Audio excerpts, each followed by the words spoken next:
Mic test. Mic test.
Militarization of the Indo-Pacific, the Philippines amid the big power rivalry of the U.S. versus China.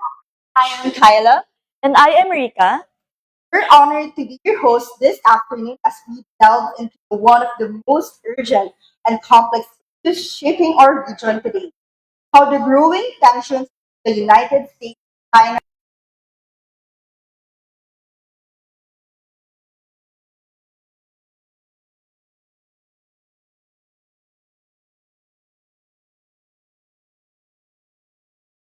For People Empowerment in Governance, CENTEG, a public policy center promoting pro-people and democratic governance through research, education, and advocacy. first off would like to acknowledge our instructor, Mr. Paul Quintos, and our co-organizer, Santec, and also our distinguished guest speaker, which will be introducing shortly. And of course, all of you for joining us today, both in person and online. Thank you for being part of this timely discussion. Pero bago tayo magsimula, we would love to hear from a couple of participants. What made you interested in joining today's forum and what are your expectations for this discussion? So pipili po tayo ng mga participants. Good afternoon po. So what's your name po and what made you interested in joining this forum? Alam ko tayo. So, hello. Hello everyone. I'm what I feel like this is a topic from today the perspective of the politics lessons and with the country in general. So, Ayan. Maraming salamat, Vito Bongkos. For the next one naman, pipili tayo ng another one. Lalayo pa ba tayo? I think we can go here. I'm Mark Ong from PK 108. Initially, I really wanted how the Philippines can attain or uh, assert itself as an independent sovereign. Ano na, we are near the greatest powers of US. Thank you very much for sharing your thoughts. Crazy talaga how relevant with military alliances, shifting strategies, and regional tensions rising, it's vital for us to understand how these global developments affect our national sovereignty and people's welfare. That's right, Kyla. The Philippines find itself at the crossroads, caught between big power interests, yet striving to assert its independence and security. Understanding this dynamic helps us see what kind of foreign policy serves our nation's best interests. And to help us unpack these critical issues, we are privileged to have worked with one of the country's foremost scholars and advocates for a truly independent Philippine foreign policy. Our guest lecturer this afternoon is Professor Roland G. Sipulan, chairperson of the Center for People Empowerment in Governance, CENPEG. He is he retired as a professor in development studies and public management at the University of the Philippines, Manila, and has authored 9 books on Philippine-U.S. relations, Philippine foreign policy, and U.S. foreign and military policy in the Asia Pacific. Among his notable works is that of foreign security and forging a nationalist foreign policy. The latter that in Japanese published in Japan. He also served as senior political consultant on national defense and foreign policy in the Philippine Senate from 1997 to 1990. It's truly an honor to have him with us today. Let us all warmly welcome Professor Roland G. Ulan as he delivers his lecture, The Militarization of the Indo-Pacific. First, let me deal with the Philippines as a host. The Australia, UK, US alliance, the trilateral security pact between Australia, the United Kingdom, and the US, the Five Eyes alliance, composed of the US, Canada, Australia, New Zealand, and the United Kingdom, and there is also the Quad, the strategic security dialogue among Australia, India, Japan, the United States. US imperial interests, which have long dominated the South China Sea as part of an American lake, as American leaders like to call it, are now threatened by the challenge of China's defensive sea power in the region, as the latter protects its own eastern and southern coastlines, as well as the sea lanes to trade. For the United States, China has become the main obstacle to its global dominance, notwithstanding Russia's attacks on Ukraine. US strategists today want to trap China into a military confrontation, an arena where the United States is unquestionably the strongest global military power. Pentagon, or US Department of Defense, now renamed US Department of War, planners like to believe that China is now following Alfred Thayer Mahan's offensive militaristic approach of whoever rules the sea rules the world. End of quote. I beg to disagree. With a single overseas military base in Djibouti, East Africa, China still maintains Macinder's heartland strategy of being a continental land power through its economic strategy in its Belt and Road Initiative, or BRI, thus following Sun Tzu's dictum of subduing the enemy without fighting. End of quote. This single Chinese overseas military base now in Djibouti, East Africa, pales in comparison the almost 800 US military bases spread all over the world in almost 100 countries.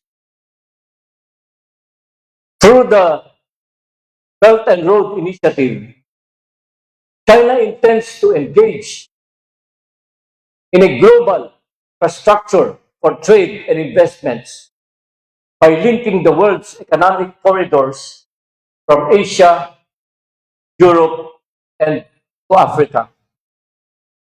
To provoke China into a military confrontation today is to trap it into an arena where the United States is still very superior.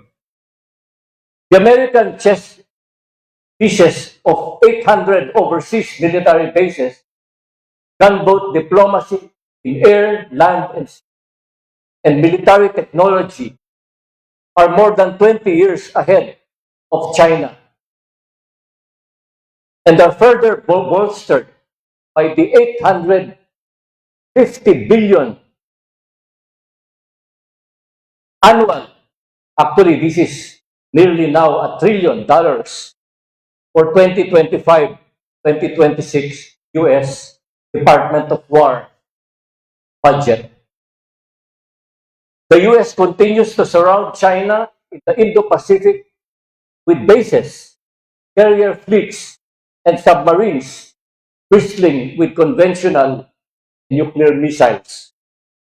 Fortunately, China does not want to fall into the trap that doomed the former Soviet Union in an arms race or commit the mistake of past colonial big powers. This was the mistake of overextension.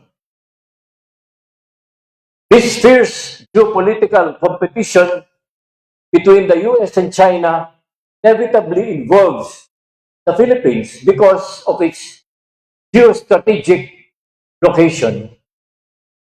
You can see there in that map. Will we continue to be a de facto US aircraft carrier and part of the US nuclear infrastructure? The US-Philippine Mutual Defense Treaty, the Visiting Forces Agreement, and the Enhanced Defense Cooperation Agreement, or EDCA, inevitably make us part of the offensive island chain of encirclement against our neighboring country, China.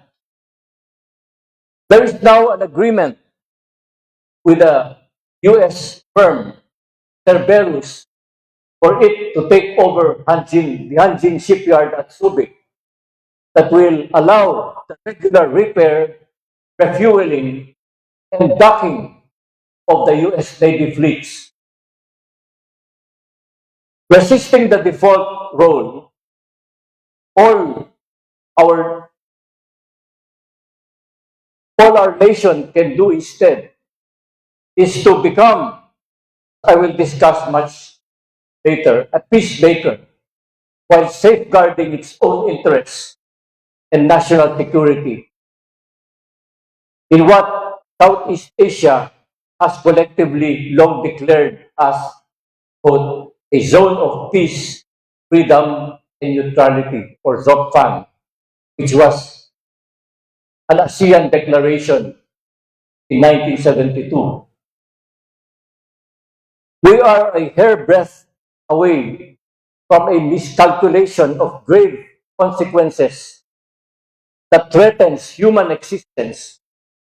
Citizen transnational activism can still turn back the tide of wars that can lead to unintended escalation due to human or computer error. Let us prevent provocative US-Chinese military operations from triggering a great power war in our region. Let me now go to the second part outline for this afternoon, and this is the US global war machine that has been constructed in the Philippines. The additional US EDCA, or Enhanced Defense Cooperation Agreement, bases on Philippine soil. In the recent largest ever Balikatan exercises, have revived the debate on US military presence in the Philippines. You're following the news. During the time of President Duterte, the Duterte administration allowed 5 US EDCA bases to be established in the Philippines. Dr. Vine is a social anthropologist from the American University, Washington, D.C., who has authored The Base Nation and another book, The United States of War, A Global History of America's Endless Conflicts. Dr. Clare, his work asserts that the U.S.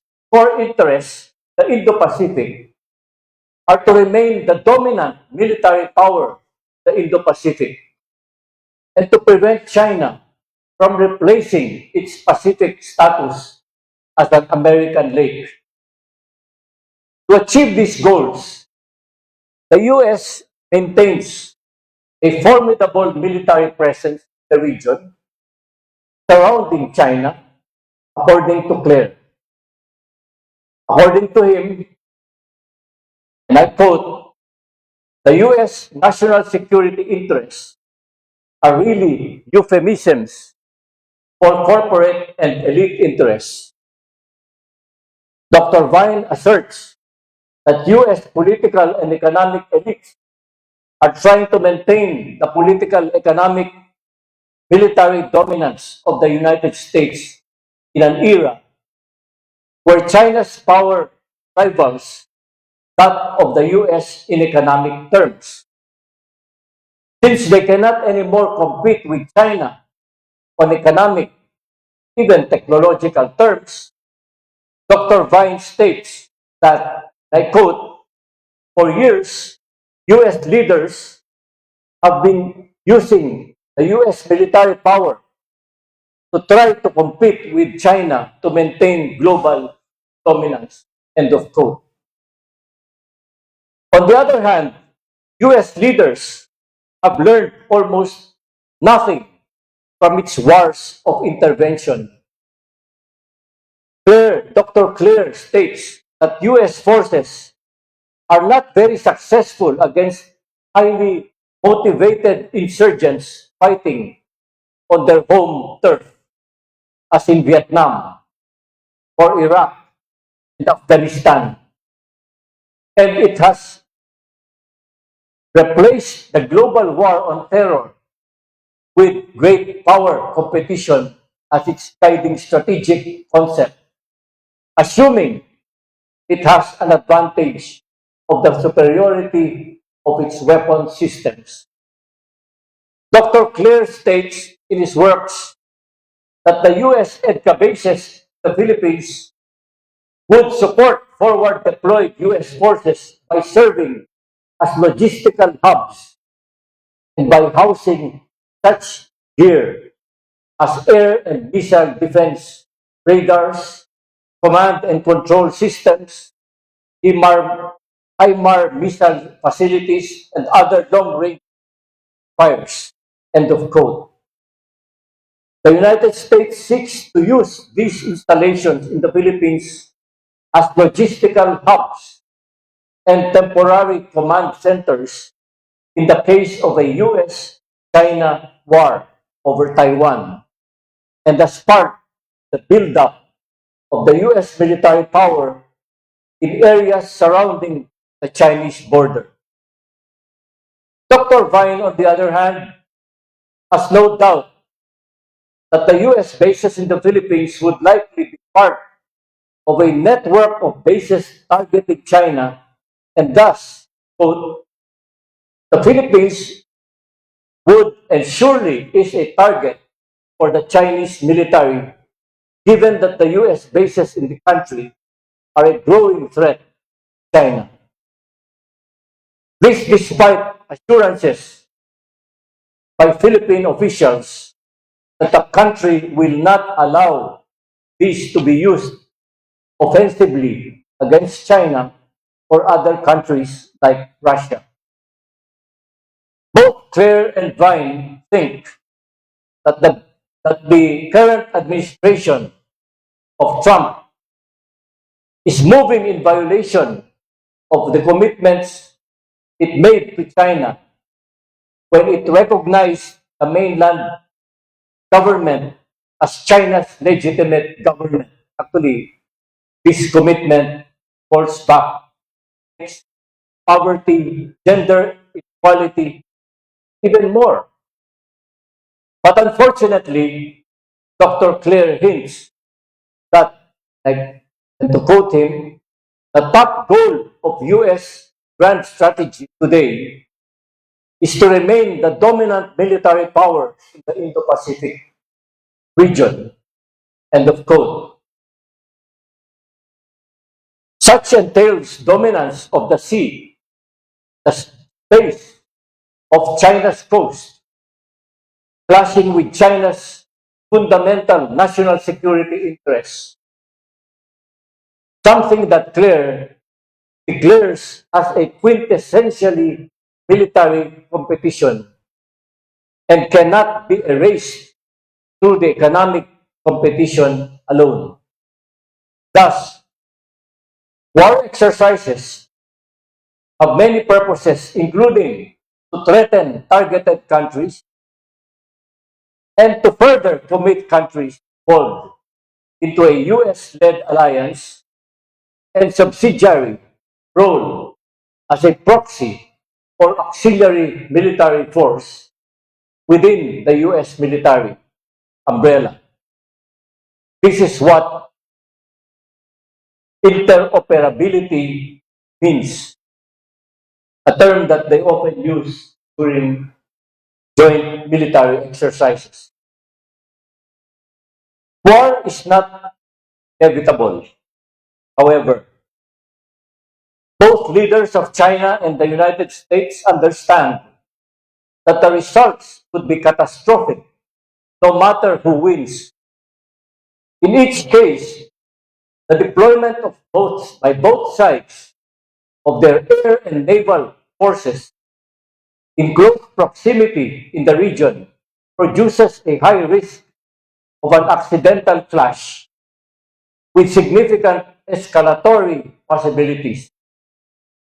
The United States hyper-militarized strategy of building up military bases, forces surrounding China is just increasing military tensions between the two countries, encouraging China and even giving it an excuse to build up its own military power, especially the creation of artificial islands in the Spratlys and making war more likely than less.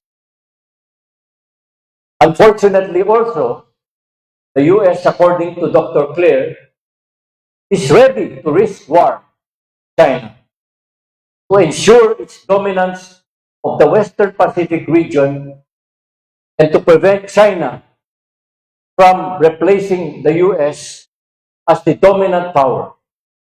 This is to demonstrate its will to fight China, the latter's own front yard or backyard. Thus, the risk of provocative military behaviors on China's oceanic periphery. Before I move on to my next part in the outline, where I pose the question, can the Philippines become the Ukraine of Asia? I just want to show a few slides here. I have here a listing of the top universities ranked by number of scientific publications. And you can see here that this list is dominated by China's universities. There are only two non-Chinese universities here, Harvard and also the University of Toronto. Ito, a number of scientific publications. And actually, from this slide, you can already have an idea of how far China, which used to be the poorest country in the world, and at that backward country, you can see how far it has gone. And this scientific output actually is reflected also in their technology. In many technologies, AI, nanotechnologies, you name it, they're ahead. Especially in the applications to not just engineering, technology, but also applications in war fighting. You manage to watch the military parade of the People's Republic of China last September 4, during the 80th anniversary Chinese people's victory over against the war, US, against the Japanese war aggression in China. You can see what I mean because they paraded the most sophisticated weapons they now have, their arsenal. Not just in the form of tanks, rockets, uh, helicopters, you name it.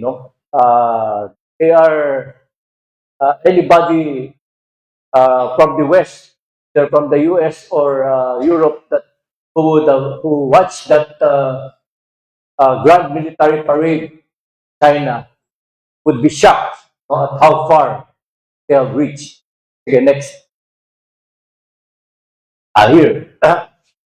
This is a map prepared by Ibon Foundation of the extent of U.S. military presence today in the Philippines. And this not just identifies the current nine EDCA sites, because under the U.S. in Enhanced Defense Agreement, Cooperation Agreement, the U.S. can request any military camp, whether AFP or even not from the PNP, they can request that it be used for U.S. forces. And in this red color, these are also the areas where they have had extensive joint military exercises. Tinatawag nilang annual balikatan exercises. So this is now the extent of the U.S. military presence, not just in the official EDCA sites under that agreement, but it also includes the areas where there are active military war exercises. Next. This is a cover from my book. Actually, this photo, the third edition of my book, one of my books.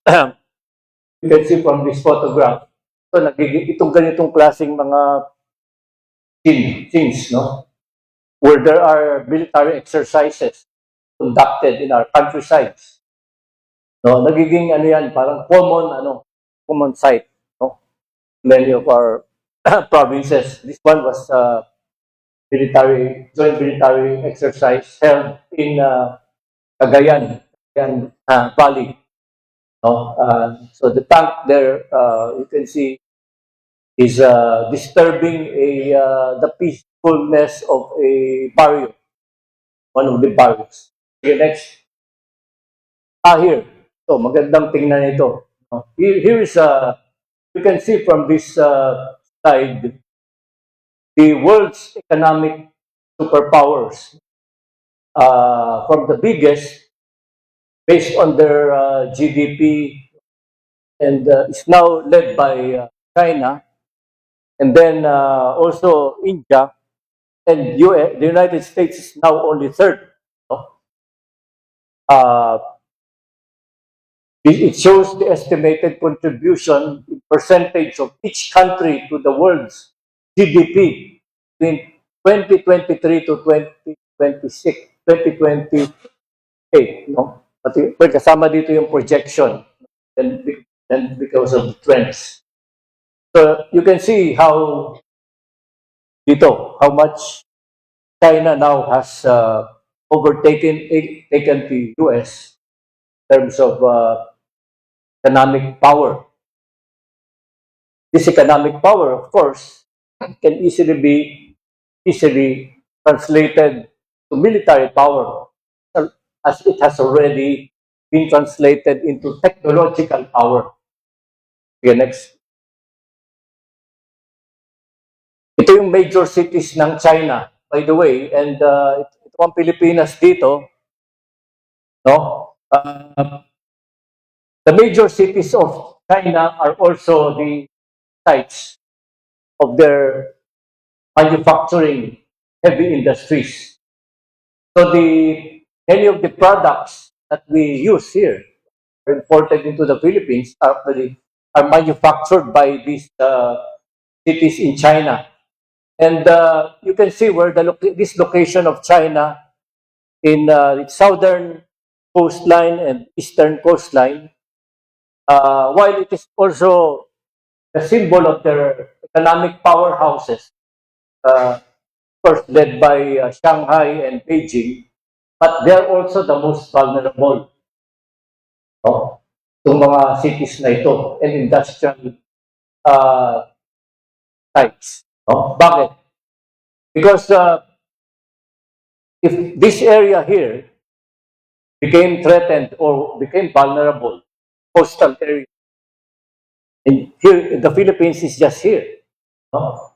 Paano sila talagang maiipit yung kanilang economy? That is, I think today's leaders in China always have that nightmare na kung magkaroon ng, let us say, blockade, if the Sea of Japan was blockaded by the US 7th Fleet and the Strait of Malacca in the southern part was also blockaded by US 7th Fleet operating the Indo-Pacific, pabagsak ang Chinese economy because their imports as well as the sources of their raw materials be completely blocked off. No? And by the way, these industrial centers are also the most popular. Kaya kung may gera, sila rin ang pinakamaraming tatamaan, mamatay. No? From Shanghai, which has 25 million people, Beijing, 22 million, no? Guangzhou, 19 million, and so forth. Okay, next. Ito pa. China also, because of its industrial power, capacity, has now become biggest exporter. No? At makikita dito kagad, no? Dito sa ito, yung kanyang yung figures, no? And how much it has surpassed what used to be the industrial powers in the world, especially in Europe, no? And itong mga European countries talagang they now fall behind. First, the US is here. Second, no, bilang exporter. But the advantage of China is that besides being the biggest exporter today of the world's products, siya din ang biggest exporter at consumer. No? Yun ang kanyang advantage. No? So, next. And now, because of the economic competition, stiff economic competition that has been going on since the mid-80s to the present between China and the United States as economic power, each country has been trying to form their own economic blocks. No? Economic blocks. So yung traditionally, the past, the US led G7. No? Ito. Dati, sila ang sentro ng mundo. No? Industrial power was focused here. No? At sila rin ang biggest exporter. Pero ngayon, nag-shift na ngayon. Especially with the formation of the BRICS, no? itong economic alliance organized by China, composed of Brazil, Russia, India, China, and South Africa. No? This BRICS economic alliance has now overtaken the G7. No? Now, probably in your course on global governance, no, naintindihan ninyo yung importance ng alliance. No? And here, I'm not just talking about military alliances, but especially economic alliances. Because economic alliances, sure, that you have markets. No? You have markets. And you have suppliers of the parts that you need to manufacture, no? Products, your industries in your economy. Importante yun. So, sige, malakas ba ito? Sige, salamat. Okay ba yun? So, sa competition ng BRICS versus G7, palaki ng palaki ito. Actually, the countries that are lining up to become members of BRICS, no? Mahaba. Isang nabasa kong article. There are 40 countries na pinaprocess pa yung kanilang application na maging BRICS, maging sumali sa BRICS. Kasi may advantage itong being a countries, especially if you belong to a country, Asia, Africa, or Latin America. With the establishment of China's AIIB, yung Asian Investment in Infrastructure Bank, China has now an alternative lending facility to countries, especially in South countries, that want to borrow money, no, with lesser interest rates compared to the World Bank, compared to the Asian Development Bank, and so forth. May alternatibo na sila. No? So they can now, if they join the BRICS, especially, they have that advantage, no, of having access to that lending facility being offered by China. And China, since a few years ago, when it opened up yung kanyang BRI, yung Belt and Road Initiative, which would link the Chinese economy not just to the Middle East, but also to Europe and Africa, no? Including most of Southeast Asian countries. It is a massive infrastructure program with a lending institution, lower rates than the World Bank and even the ADB, where China is able to connect its economy to other economies. Halimbawa, if you're following the news, natatapos na yung speed train na pinagawa ng China using AIIB lending facility. Natatapos na yung kanilang speed train project that now connects most of Chinese cities to Southeast Asian countries, especially Thailand, Laos, and Cambodia. No? Speed trains. And also, this year, natapos nung ASEAN Summit sa Kuala Lumpur. Well, Malaysia is very, very happy that the Chinese financed speed train that will link their western islands to their eastern islands, no, in Malaysia are now linked up by a speed train, which they were able to construct in a matter of 5 years. So, hindi ghost project, ha? Talagang natapos and it's already functioning. In fact, in Southeast Asia, well, in the island countries of Southeast Asia, this is the second speed train project that has been finished and is already running. The first one was in Indonesia that links Jakarta to Bandung. No? Yung east and western part of the Java, largest island in Indonesia, now connected by a speed train that facilitates the transfer movement of people and goods, no, in a shorter time. Okay, next please. Ito, I just, ito lang ito, konting advertisement. No? These are covers of some of the books that I I authored. No? Ito yung first one. This was the one that was translated into Japanese. So,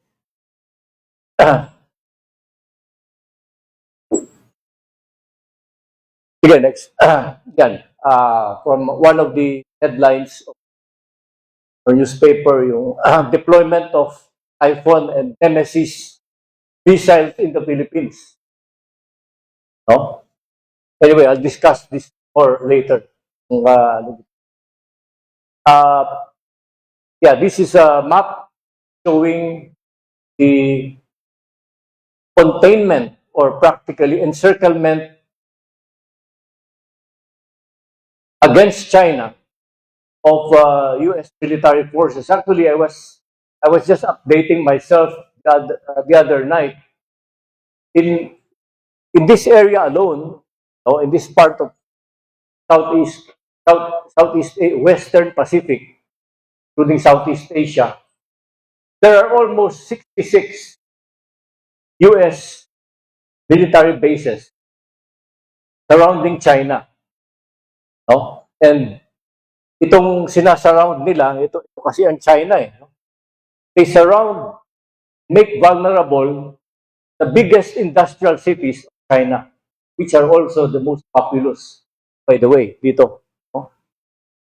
So dito, you can see this from Japan, Korea, from Philippines, of course, in here, no? Merong ano din, may access to US forces and bases. No? And I'll explain much later why ganito yung behavior, precisely why China is behaving this way. No?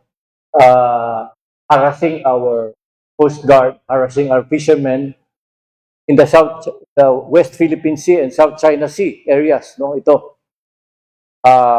And this is a reaction, their reaction or counterfoil to what has been going on in terms of this containment policy of encirclement by the United States. Okay, next. I think that's the last one, no? Yeah. Yun ang ano ko sa... So, now, I want to now go into the next topic. Can the Philippines become the Ukraine of Asia? No? China's military objectives in the South China Sea and of course the West Philippine Sea are centered around asserting its expansive claims and have evolved along the following strategy. Its militarization of artificial islands that it has built and military installations in the disputed waters, including to enforce its claims, often through aggressive tactics like swarming, water cannoning, ramming. These actions aim to deter other nations, including the Philippines, from asserting their own claims or engaging in economic activities in the region. China's gray zone tactics, as they are called, involve using non-kinetic pressures to achieve its objectives without escalating to full-blown conflict, including diplomatic pressure economic coercion, information manipulation. China also seeks to control key sea lines of communication, including those passing through the South China Sea, to secure its energy imports, trade routes, and economic interests. It has projected its power by establishing a strong military presence in the South China Sea and to have a dominating influence in the region, potentially altering the balance of power in its favor. China's claim conflicts with the UNCLOS, o yung United Nations Convention on the Law of the Sea, which governs maritime rights territories. And in 2016, of course, the arbitration court in The Hague ruled that China's 9-9 claim has no legal basis. Actually, the original claim of China was not 9-9, it was actually 10-9. It was actually a larger one. 10-9 claim has no legal basis, and that these so-called historic rights to resources in the South China Sea are incompatible with the United Nations Convention on the Law of the Sea, or UNCLOS. Since then, China has been relying on its unilateral use of force to enforce its claim, despite the fact that it was a signatory to the UNCLOS, or the UN Convention on the Law of the Sea, together with the Philippines. The Philippines relies on international law, the Hague decision, to assert its position with the support of other countries that are committed to diplomacy, to dialogue, to negotiations.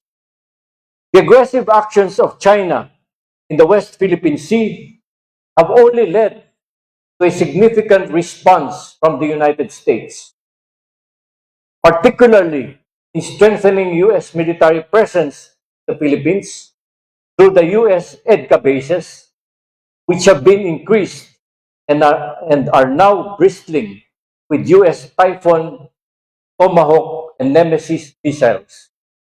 It has also raised concerns among neighboring countries and other stakeholders which trade heavily with China and other Asian countries.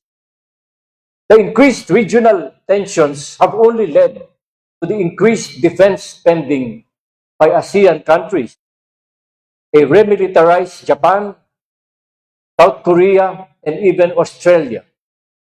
If there is anything positive about this for us, it has only made us finally realize that to be a really sovereign country that can protect its own people and territory, we need to have our own internal defense capability that is not dependent on the whims of another big power for our archipelagic defense. The possibility of China making the Philippines the, quote, Ukraine of Asia is a concerning scenario that has been advanced by geopolitical observers.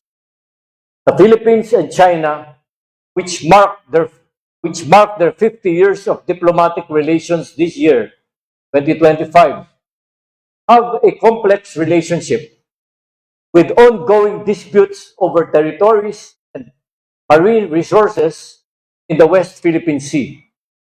On the other hand, Philippines has a long-standing alliance with the United States, which has been strengthened in recent years because of China's assertiveness in the region, and is now challenging what was once regarded as, quote unquote, the American Lake in the Pacific. The strategic location of the Philippines gives it natural access to important sea lanes and proximity to key regional players. This location makes it an important player in regional geopolitics and a potential flashpoint for conflict. The strong US-Philippine alliance could potentially draw the United States into a conflict between the Philippines and China, much like the situation in Ukraine against Russia. A conflict in the Philippines could lead to a significant humanitarian crisis with potential displacement of people and loss of life and destruction of infrastructure. A conflict between the Philippines and China could escalate quickly, drawing in other regional players and potentially leading into a larger scale conflict. This conflict would have broader implications for regional stability, potentially affecting other Southeast Asian countries and beyond. In fact, last year when I visited Kuala Lumpur, Malaysia, where I had a book signing and lecture at the University of Malaya. This was what was expressed by many academics in Malaysia who are worried that our involvement in the militarization of Southeast Asia, even inviting US missiles here, is going to disturb the region and also will disturb the economic stability of Southeast Asia, especially the flow of trade, markets, and of course, generally the economies of most ASEAN countries. The Philippines' decision to invite US military deployments and missiles on its territory, possibly aimed at China, Russia, and even North Korea, because these are the enemies of the United States, is a complex issue that raises questions about regional dynamics and ASEAN's role. ASEAN, let me emphasize, is a regional organization that primarily promotes economic growth, social progress, and cultural development among its now 11 members, including Timor-Leste. While ASEAN states have mechanisms for discussing security issues, its primary focus is on economic cooperation and dialogue. As a sovereign nation, the Philippines has the right to determine its own foreign policy and defense arrangements. However, given the potential implications of an ASEAN member's actions on regional instability, consulting with other ASEAN neighbors could be beneficial. Why should our ASEAN neighbors be consulted? The Philippines is a founding member of ASEAN, which has since 1970s declared the ASEAN as a zone of peace, freedom, and neutrality, or ZOPFAN. The Philippines is also a signatory to the Southeast Asian Nuclear Weapons Free Zone Treaty, which aims to implement nuclear weapons non-proliferation in our region. Now, the deployment of US missiles in the Philippines could have significant implications for regional stability, potentially escalating tensions with China, Russia, even against North Korea. ASEAN neighbors may have concerns about being drawn into a potential conflict or facing increased military activity in the region that will definitely disturb economic activity and development. ASEAN has generally emphasized the importance of maintaining peace and stability in the region.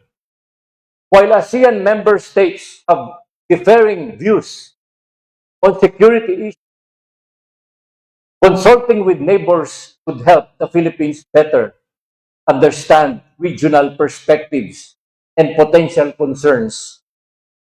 This consultation with ASEAN neighbors could help promote regional stability by addressing potential concerns and reducing the risk of miscalculation or escalation, where the Philippines can build trust and demonstrate its commitment to regional cooperation for regional security and concerns. Now, lalong nagiging importante ito because come 2026, no, it is the turn of the Philippines to be the host to the ASEAN Summit. So the Philippines, around mid-2026, will be hosting the summit of the Association of Southeast Asian Nations and will be chairing that ASEAN Summit. In conclusion, while the Philippines has the right to determine its own foreign policy and defense arrangements, consulting with ASEAN neighbors could benefit of my discussion. And this is that's it. Well, my next topic will be an alternative foreign policy that we can look up to.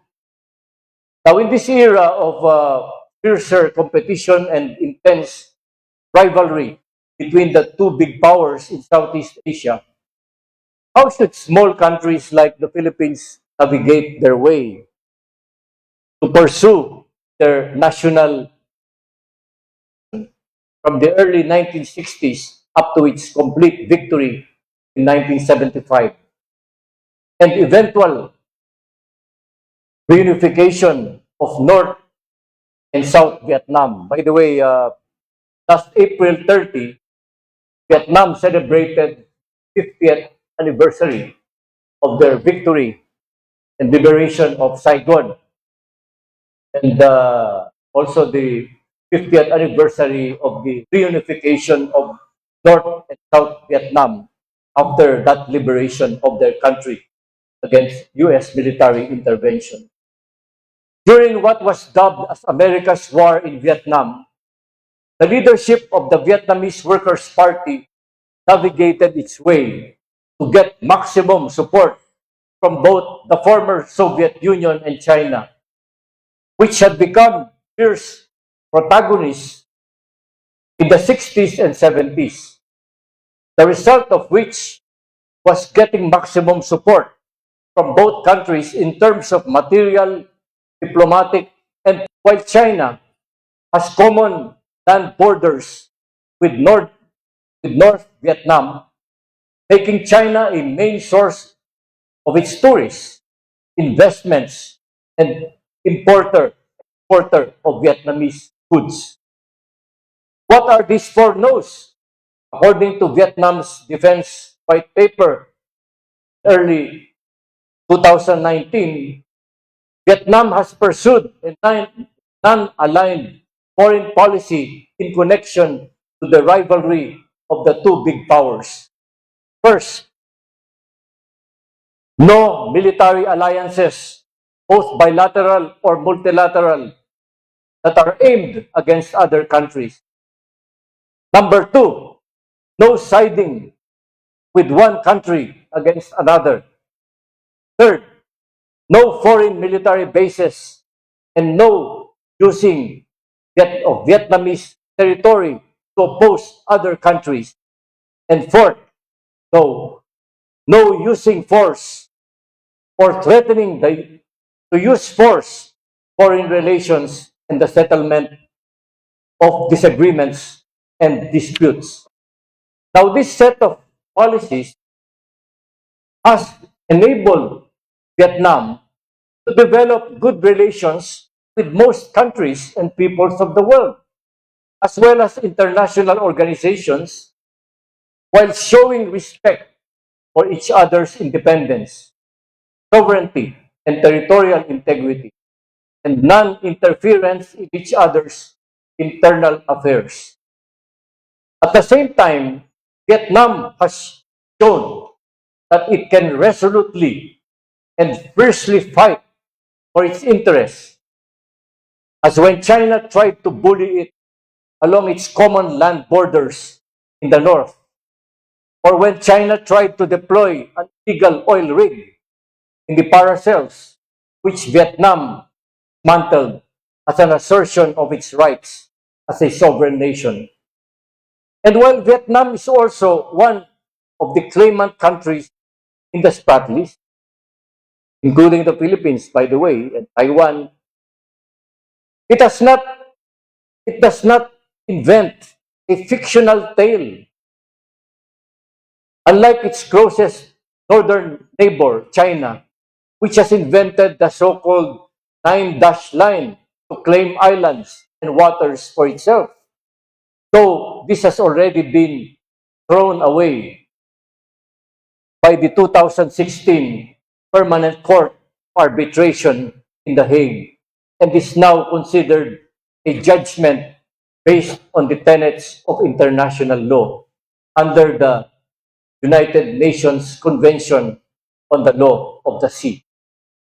The individual adoption of Vietnam's four no's by the Association of Southeast Asian Nations and other small countries, including the Philippines, would even be more effective, solidified, and given more meaning if the ASEAN, including other small claimant countries, were to adopt it as a collective policy in our part of the world to assure sustainable peace in the region, consistent with the group's consistent with the association's 1972 Zone of Peace, Freedom, and Neutrality Declaration and the Southeast Asian Nuclear Weapons Free Zone Treaty of 1995.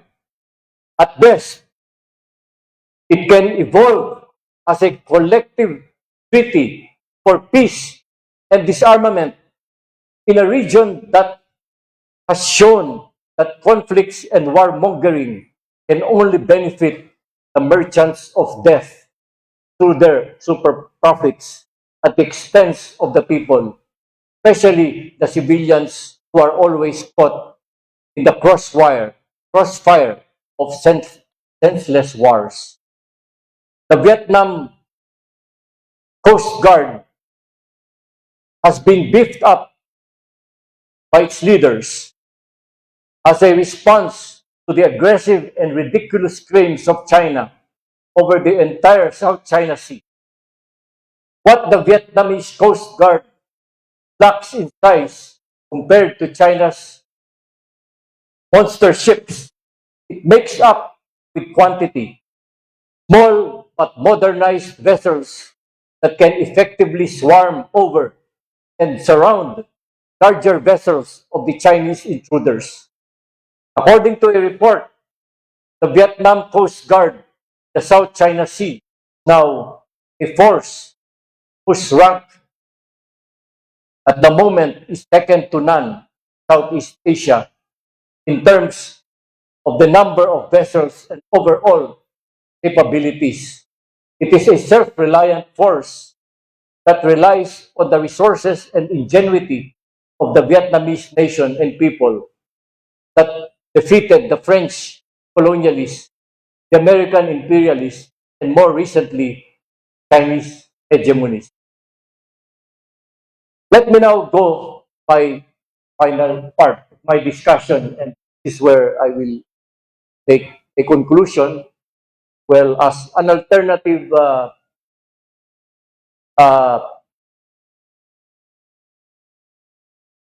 framework, and I have titled this as Searching for the Art of Peace. We are on the brink of war. Increasing tensions in regional flashpoints, plus heightening competition for markets and control of energy sources and supply chains are happening between global big powers. It is as if everyone is preparing for war with increasing defense and military budgets that deny social services for many. And more war exercises are happening. It is as if everyone is preparing and rehearsing for war the next day. Meanwhile, tectonic political changes are underway, which have implications for peace, justice, and even climate advocacies. Because everyone is still saying, if you want peace, prepare for war. Ever since Sun Tzu, the philosopher Sun Tzu, whose work, The Art of War, was published more than 500 years ago, countless manuals on war fighting and successful management of internal and international conflict have been published. All the dirty tricks for conflicts or in preparation for such an eventuality have been theorized and invented, including divide and rule, exploit your enemy's weaknesses, how to defeat your enemy from within, from without, deceive, lie, in info warfare, to rally the people to go to war, defeat your enemy or perceived enemies. Human beings are foolish, observed Eiji Nakazawa, the author of the anti-war Japanese manga comic book, The Barefoot Gen. Maybe some of you have read this. He says, and I quote, thanks to bigotry, religious fanaticism, and the greed of those who traffic in war, the earth never at peace, and the specter of nuclear war never far away. End of quote. Thus, through these war manuals,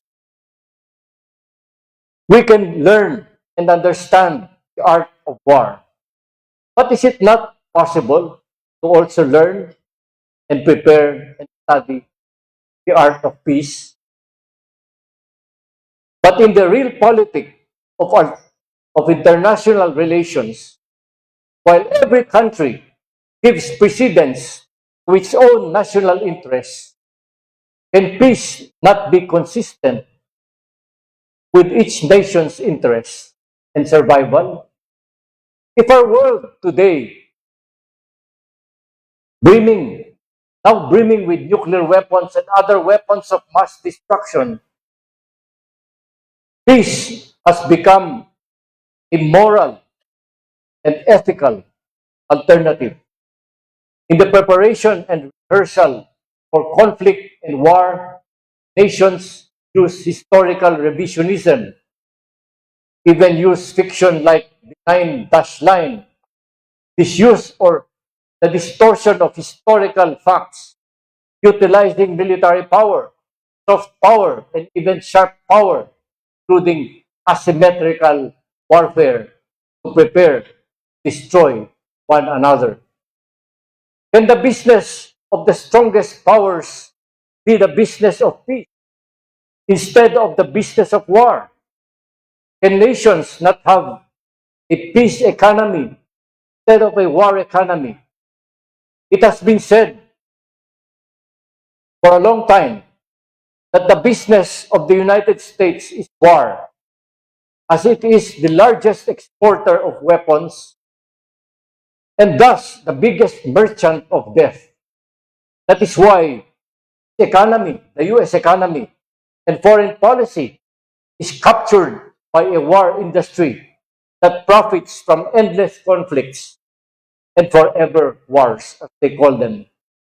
These conflicts assure that it pursues profits at all costs, a global killing machine that steals resources from its people and nation, wreaks havoc around the world, and leaves the merchants of death and military contractors always laughing all the way to the bank. In my search for the art of peace, I am happy to have discovered the writings of a former Singapore diplomat to the United Nations. He is also the former president of the United Nations Security Council and former dean of the Lee Kuan Yew School of Public Policy at the National University of Singapore. He is no other than Dr. Kishore Mahubani, who recently published the book Great Convergence of Asia. The Great Convergence, Asia, the West, the Logic of One World. That's the title of Kishore's book. Kishore critiques the U.S. war machine and its perpetual wars, which according to him, quote, guard the exploiters and oppressors of the entire world, of quote. He says that the U.S. war machine is always seeking war for the maximization of profits of the war industry, which according to the American scholar David Vine, his book on the U.S. military-industrial congressional complex, there will be no escape from interminable wars until the reality recognized and resisted. Kishore eloquently writes of a possible and reachable arc of peace, quote unquote, the great convergence, as he calls it, and in which he titles his book, where nations, big and small, can learn to have a global conversation using our modern technologies, develop together, synergize, and solve global and regional problems together in the spirit of cooperation. For this is the only way for our planet and species to survive in the 21st century. In conclusion, the militarization of the Indo-Pacific is a complex issue that requires careful consideration of the geopolitical dynamics at play. The Philippines, as a key player in the region, must navigate the challenges posed by the big power rivalry between the US and China.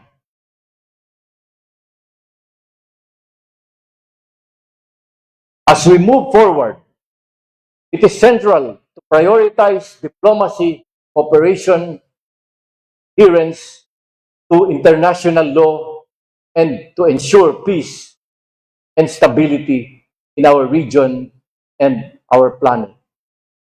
Maraming salamat at mabuhay kayong lahat.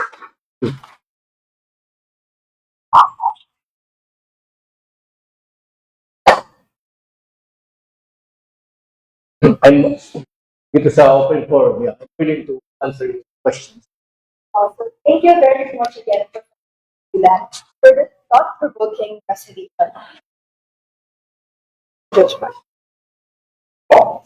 Their lecture reminds us that these are not abstract issues.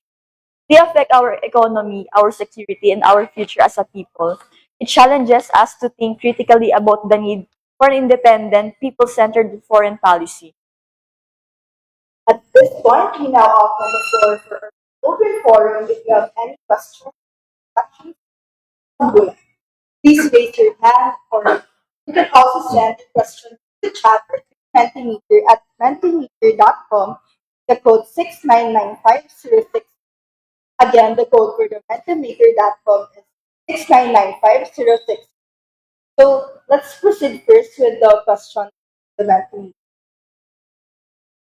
So for the first question, Mr. Simbulan, if the Philippines adopts the four no's, how would that affect its diplomatic and economic relationship with the US? Are there possible harms, and do we have the capability to deal with those harms?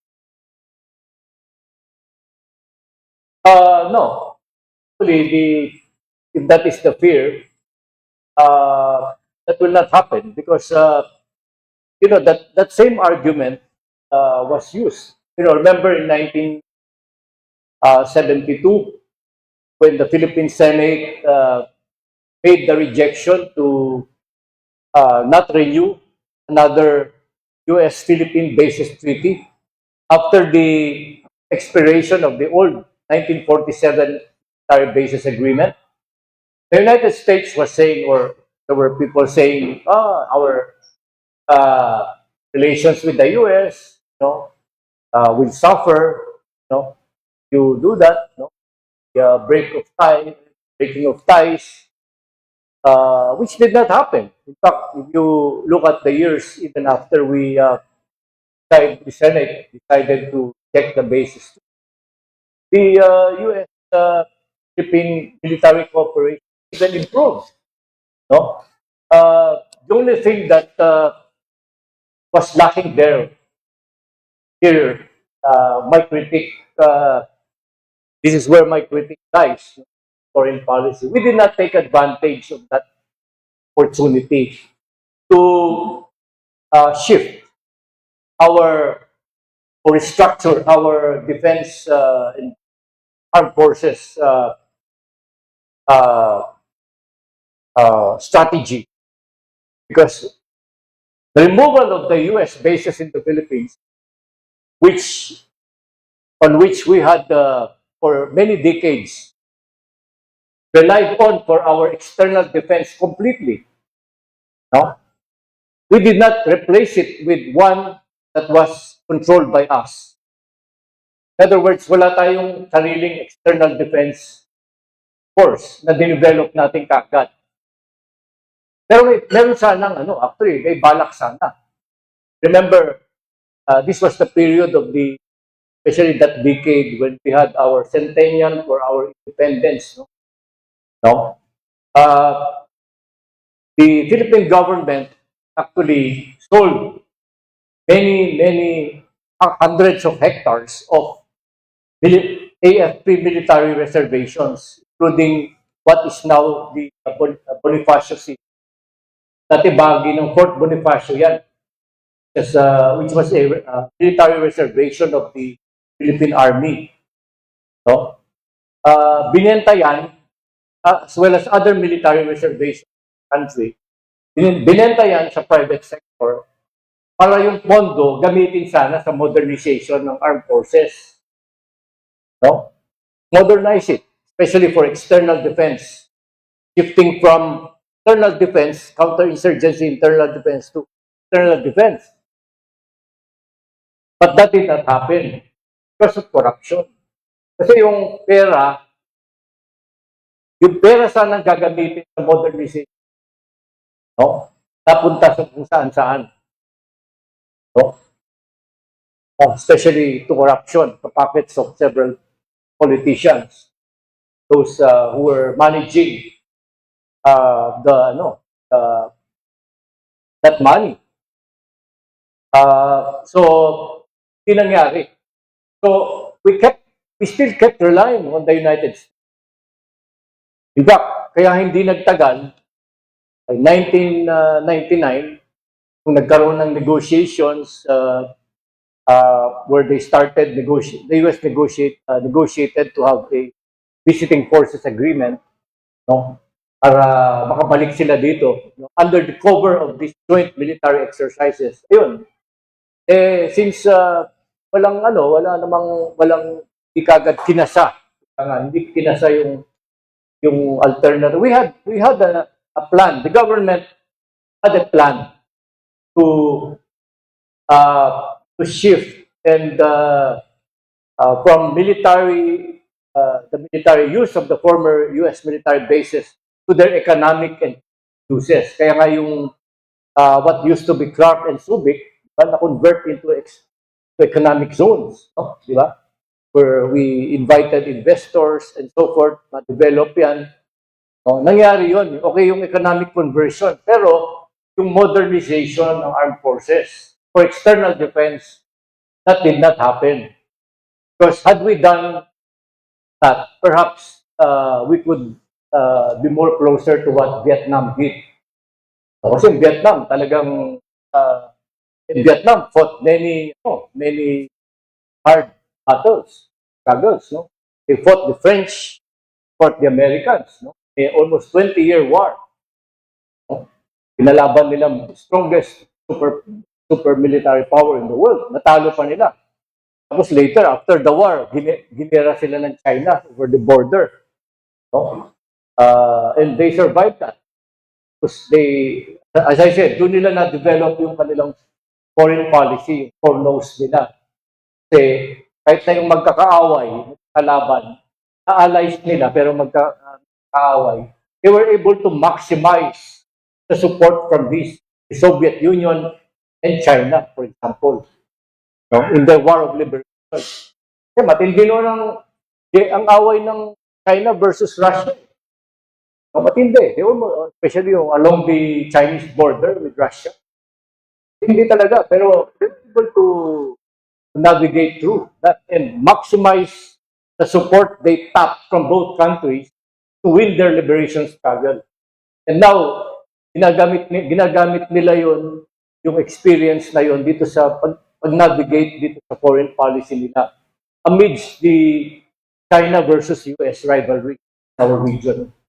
So perhaps we can look at that carefully and other ASEAN countries can do the same. Thank you very much for that comprehensive answer. And this would be our last question. Short one. The question is, well, recognizing the direction of the US, is it wrong to assume China is moving to the Philippines, Vietnam, and other countries as complaints over the South China? Yeah.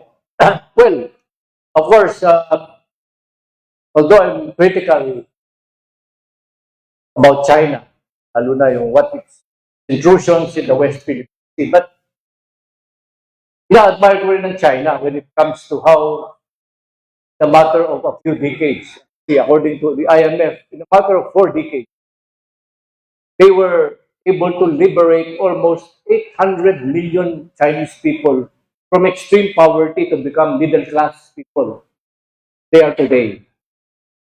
Today, katulad nung nakita natin sa slides, have the best technologies. Tapos prosperous yung economy nila. Sila pa ngayon ang nag-export ng capital. Papahiram.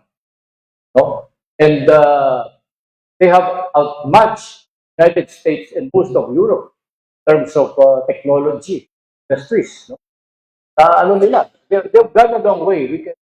I admire them, the way yung dedication nila to liberate their nation from extreme poverty under the leadership of their first, we can be critical about their single party system kasi isa lang ang party nila, but at least one can say that they have come a long way.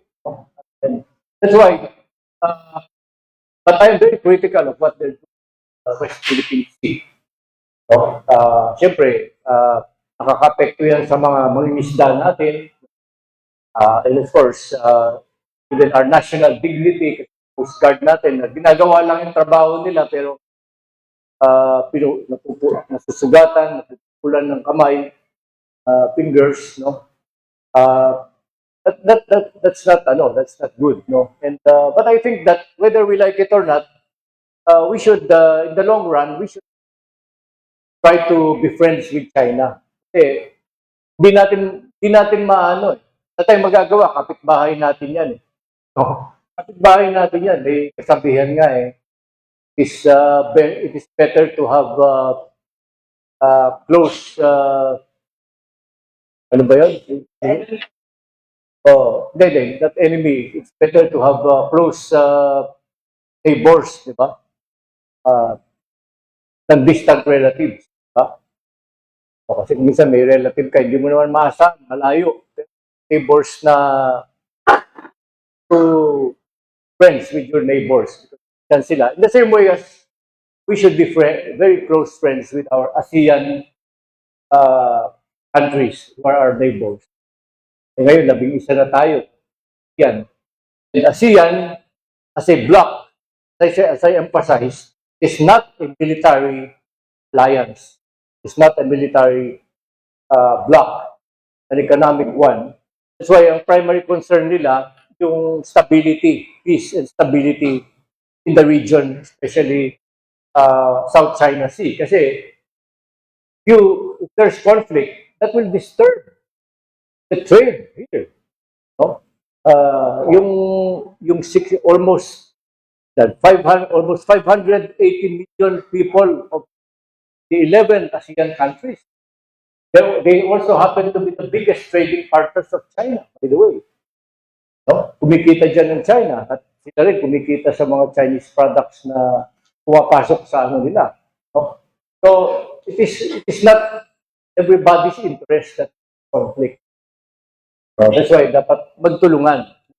That's why, just to tell you, last year when I was in Kuala Lumpur, and I was able to talk to the one of the political advisors of the Prime Minister Anwar.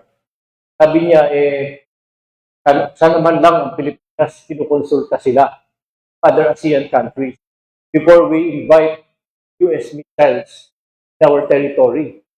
No? Kasi we invite US missiles in our territory, parang nadadama yung member tayo, founding member pa tayo. Tapos nakatutok itong mga missiles, Nemesis, Tomahawk missiles sa mga neighbors natin, China, Russia, and North Vietnam.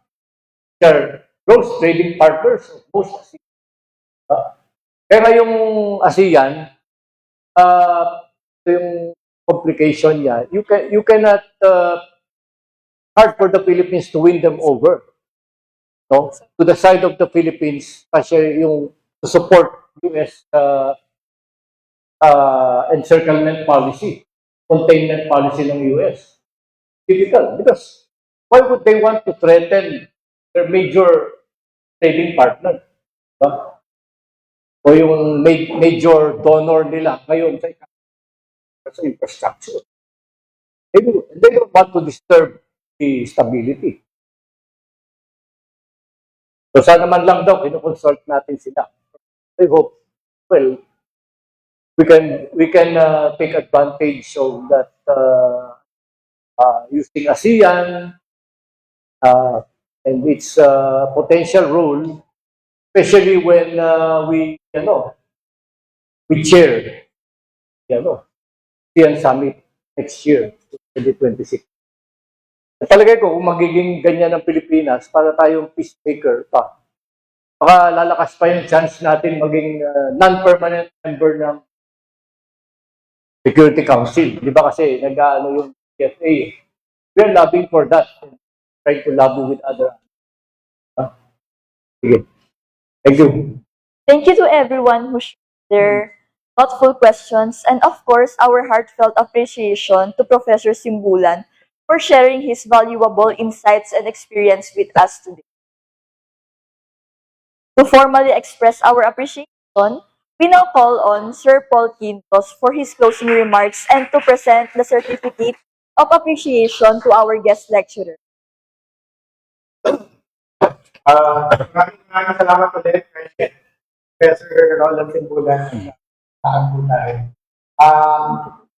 For many decades, si Prof. Simbulan talaga ang expert dito sa topic.